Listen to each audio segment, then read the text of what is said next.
Hello and welcome to this week's edition of the Golden Gloves Chat Show. With me is the CEO of Golden Gloves, Mr. Rodney Berman. Not often that I get to chat to you, Rod. It's been a while. It's about time. Years. Yeah, it's about time you came on as our guest again. Rod, let's start off by talking about the very important thing. Everything is important when we talk about it, Rod. The situation now with the rand dollar exchange rate.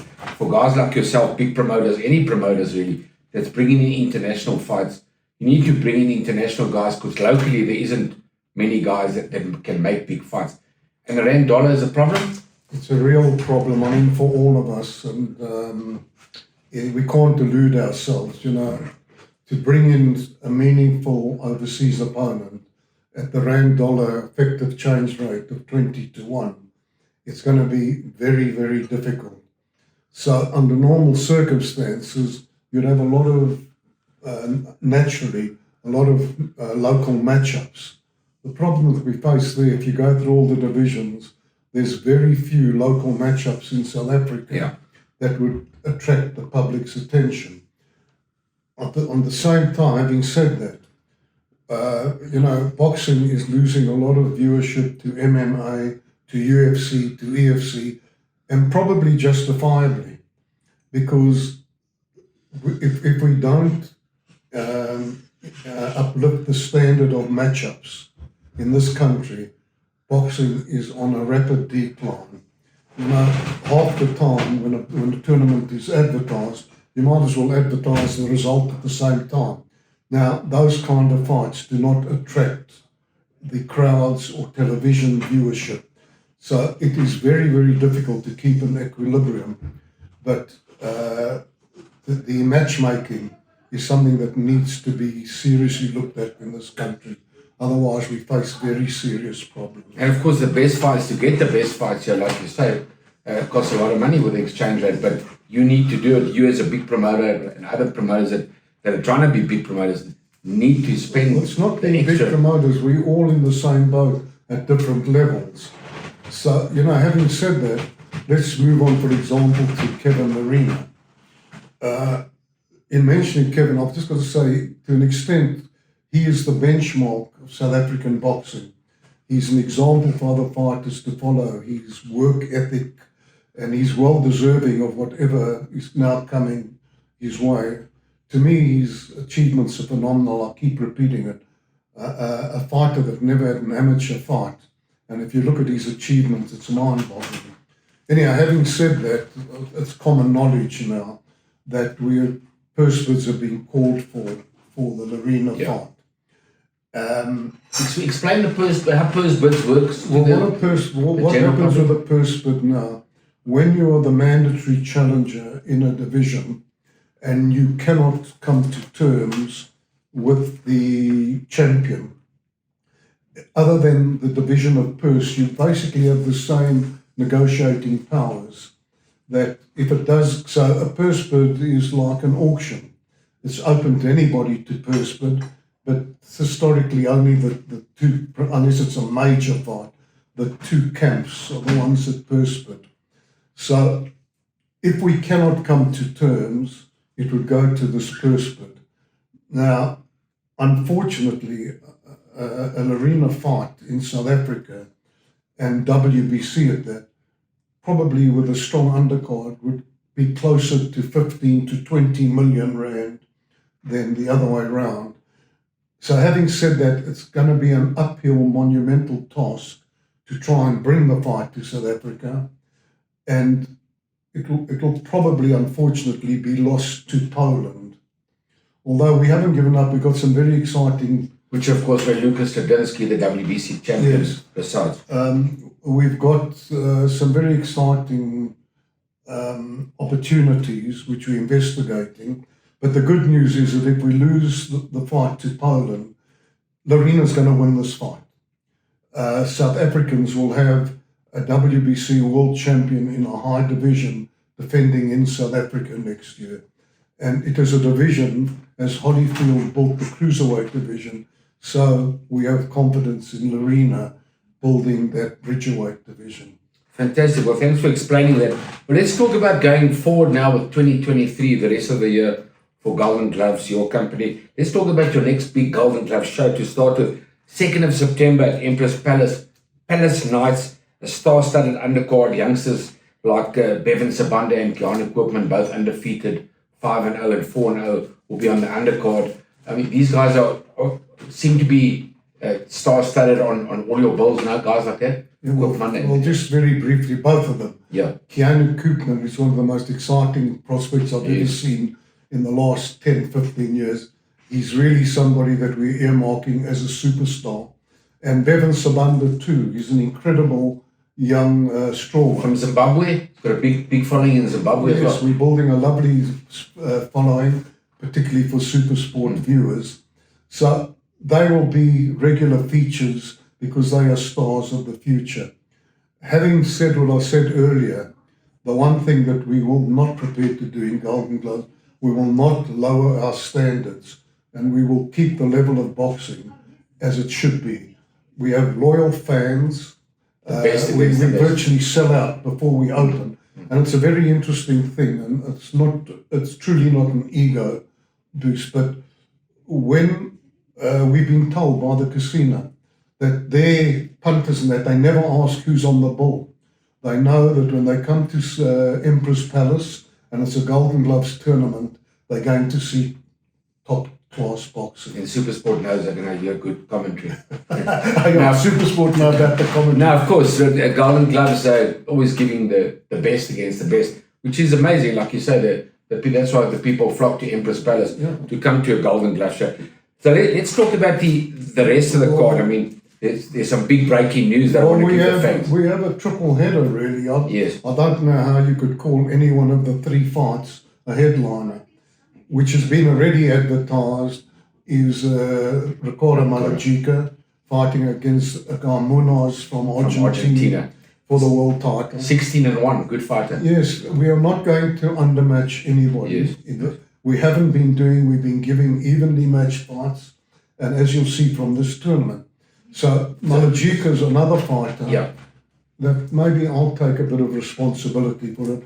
We might have overmatched him to start because of his pedigree, and we didn't give him the opportunity of settling into the professional code. Having said that, he's come of age. Yeah, I was going to say that. And he's a brilliant fighter. Every fight, he fights better and better. He's another one destined to fight for the WBC and win it in due course. So that's going to be a very evenly matched fight. Munoz has got a terrific record himself. Yeah, 16-1. Diamante is his nickname, and of course Ricardo is the magic man. So we look forward to a good IBO Junior Bantamweight title fight there. Ricardo's jumped to number 14 in the world after his magnificent win against Adrian Lerena, who was number 9 in the WBC. So I agree with you, right? I think he's come of age. You know, it's always been like a test for Ricardo. He's in a very tough division in South Africa. Lost twice, 2 very close decisions, but he's kind of come of age now, where you can see by his last win that I think he's ready for an IBO world. Listen, his last fight, he fought the number 9 in the WBC. Yeah, he's definitely come of age. And there I must give a lot of credit to Vusi Matola as well. Yes.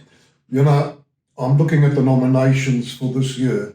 For me, Vusi Matola stands out, not because he's a Golden Gloves promoter, but he stands out head and shoulders what he has done with the fighters that he has in his camp. Yeah, he's become a magnificent trainer. Brian Mitchell Boxing Academy. Thanks. I think we're doing nicely. I think we've got a great team there, and I agree with you. Vusi Matola, I would say, should be trainer of the year, but it's not even being biased. Anyhow, so then let's move on. We have another fighter that we're going to hear big things from. He's without doubt the most exciting fighter in the country at the moment. It's shades of Charlie Weir for me, and that's Rourke Knapp. Rourke, razor sharp down. What lies ahead for him is a WBC silver belt in November to end the year. Again, we could have put him in a very easy fight, but he comes up against Temslaw Zisk. Yeah. Temslaw Zisk from Poland. Also one loss, and that was in his last fight for the IBO title. So even Rourke Knapp, the public are paying good money, they must see good fights. We obviously think that Rourke has his number, but it's going to be a very competitive Yeah, fight. very competitive. I mean, Rogue 16-1 and Ziyech is 18-1.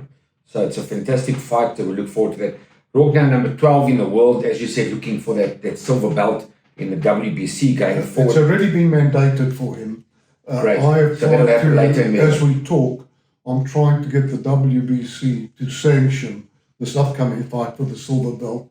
But if that doesn't materialise, to end the year, that will be for Rourke. Fantastic. And he is a brilliant fighter. I always say from the commentary box here, the way he places his punches is perfect. His angles are good. He's a magnificent fighter. He's a thinking fighter. Well, we haven't even spoken yet of the last fight on the Yeah, night. that's coming. But having said that, let me tell you that, again, objectively, the stable of Golden Gloves fighters now is, without doubt, the strongest I've had in probably the last 20 years. Yeah. The strength in all the divisions is unbelievable.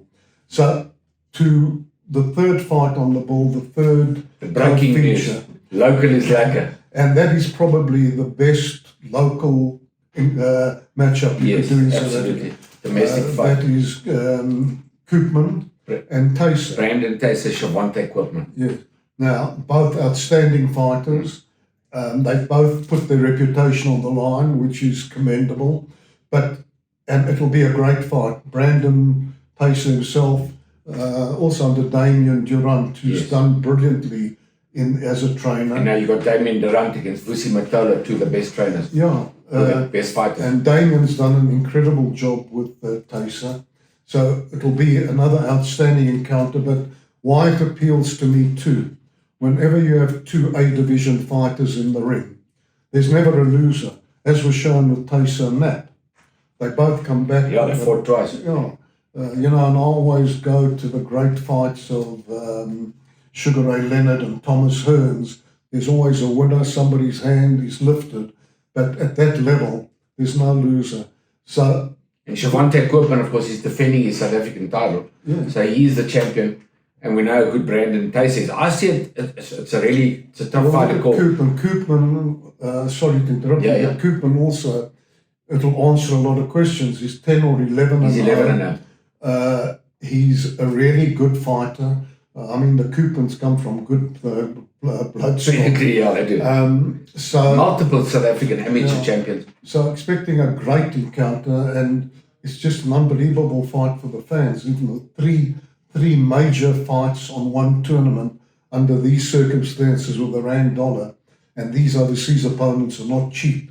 Yeah, it's really a really good fight, because even though Shavante Koopman trains out of our gym, it's a hard fight to call, because you've got Brandon Tayser. He's like a Roberto Duran. He's tough, he's strong, he's durable, he's come forward. And then you get the cool, calm and collected Shavante Koopman, who's scientifically very good. Is he tough enough for Brandon Tayser? Can Brandon Tayser withhold those boxing skills? Well, we'll know on the 2nd of September. But that's a compliment to you, to your team, Thanks. to Vusi and to Marco Lewis. That between the three of you, you understand the risks, the fighter himself understands, but you understand boxing and you know it has to be done, and you're prepared to put a good fight together, irrespective of the outcome. So thanks to your... Yeah, thanks. But like you always say as well, and that's what we believe in, that's our motto, the best must face the best. We've been doing this. If you look at our tournaments going backward, look at Rourke Knapp's opponents. Yeah. Look at the... And Rourke and Brandon Tayser, I mean, what a fight. Unbelievable. Oh. So Koopman and Brandon Tayser could also be one of those fights of the year. And even respect to Kevin Lerena, you know, people do not understand the guts that this man's got. He stepped up into the heavyweight division, fought for the regular world heavyweight title against a guy much bigger than him. His self-confidence, prepared to take the risk. My personal opinion, if he'd had, I think the occasion might have got to him a bit. Instead of stepping back, if he would have been gone forward, he might have today been fighting Usyk. But it's probably what's happened is the best thing, because Lerena's going to rule this. He seems to fit in nicely into the Bridgeweight division. He will, and he'll move up ultimately, probably to heavyweight. As Mauricio Solomon said, the Bridgeweight, they'll still be recognised in the heavyweight division, but it is, in a sense, a stepping stone for these fighters to fight at this level before moving up and before fighting guys 60 pounds heavier than them. Fantastic, thank you, Rod. There you heard it from the CEO of Golden Gloves, Mr. Rodney Berman. 2nd of September, Empress Palace, brought to you by World Sports Betting, of course, live on your World of Champions Super Sport, and brought to you by Golden Gloves. We look forward to that fantastic show, Palace Nights. From me, Brian Mitchell, thank you for watching.